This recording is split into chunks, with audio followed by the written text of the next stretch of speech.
we're on, Bobby. Smartphone. Mr. Weller's Up debut album from the Mod Father himself, and then the excellent Wildwood as well.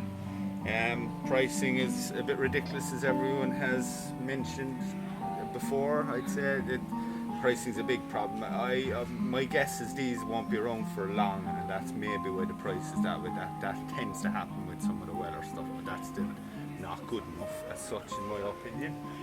Funny story about Weller. I've told the story loads of time. I love the story. It's a really Carponian story, you know, like, and they're not dissing any Weller fans at all, so don't take any offence to the story. But Weller supported the Stone Roses in Fail in Park and Queeve. I'd say it was 94, 95, 96, 95 maybe. But it was a lovely Sunday evening, bank holiday weekend. The sun was always gorgeous, and there was a hardcore of maybe 200 Weller fans, Jam fans, maybe Style Council fans, Weller fans there. I'd say half the crowd were interested, the other half had no probably interest, but the hardcore had serious interest. And after every song, when he was tuning his guitar up, there was a chant of, in real Cork fashion, "WELLLLEERR, WELLLLEERR." I love that story, but going mad at me. Anyway, WELLLLEERR, the WELLLLEERR ratios are right. Sorry lads. Run the Jewels, new hip hop album, their third album. Financial Times gave it a tremendous review. So this is the limited job. So it's solid gold double vinyl with stickers, lyric sheet and cover poster. So that's the new Run the Jewels LP.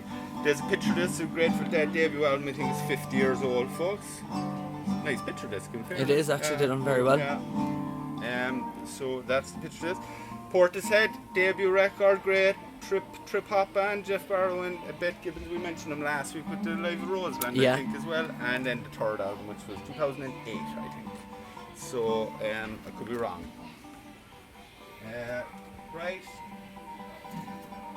Next up, we have Pain of Salvation, which are, Bobby, you told me a while ago. What does it say on it? Swedish metal or something? Swedish progressive metal. Yeah, I still get in trouble for making up genres for the videos. So Pain of Salvation, no, it's supposed to be one of the bigger metal albums of this term. The man of the moment, Mr. Sheeran, has some. We leave Mr. Oldfield down for a moment. Mr. Sheeran, obviously, big announcement, new album, 3rd of March. So it'd be great for the whole industry. But there are a few nice 12-inch live and stuff. These are decent enough value because there's 6 and 8 tracks on all of them, you know. So I don't know what they're called, but I'll show you the pictures. You Need Me. Bobby, you can read them. Maybe. Yeah, You Need Me. Songs I wrote with Amy. Heard that one before. Loose Change. Mr. Accountant. How are ya? And Live at the Bedford. He looks very young there. Yeah, 2010. How old is Edward? No idea. 2017. He's only about 17 or 18 and that. I'd say so, yeah. 7 max, is he? He couldn't be older than, yeah. Anyway, it's the man of the moment. So, Mr. Oldfield returned to Amadon, slant and maybe the Irish word Amadon, maybe? Could be, actually.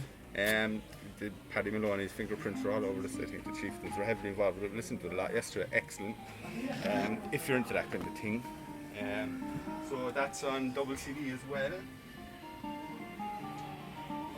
Right, The Wedding Present. This one came up before Christmas. We had a couple of it and then it disappeared. In fairness, Weller was 38, this is 33. And with this one, there's a double LP, a CD, a DVD, and a 7-inch. Yeah, it's the way it should be.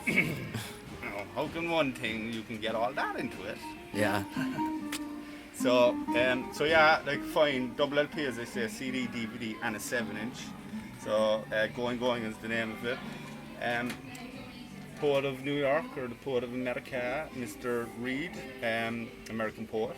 A live one from the Transformer tour, taken somewhere in New York, I think, what club?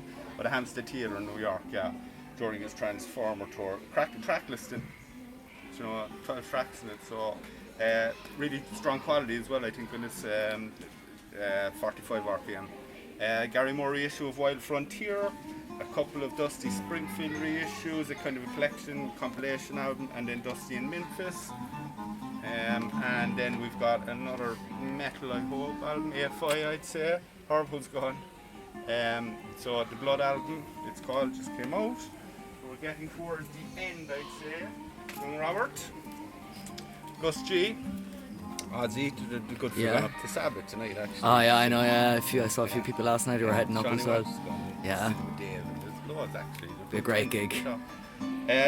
Gus G, hence the Sabbath. A couple of reissues. We had the new one, which is out today, but we sold it earlier. So, sorry. TLC, which are a bit of a pop band from back in the mid-90s. I think Waterfall, if memory serves correctly, was a big hit for them. The last of the Floyds, they've reissued the whole series now. So this week we have Momentary Lapse and the final cut. And another reissue, I'd say, Batter to Hell. Yeah. I don't know how many times it's been reissued. Yeah. A lot. And a nice on Legacy, and a nice one on Legacy again, the Eurythmics' Greatest Hits. I think that's about the scale, Bobby. That's what I'd say. I'd say that's it. Maybe you can do next week, Bobby. Yeah, maybe. We'll see. So, Sinead, sound.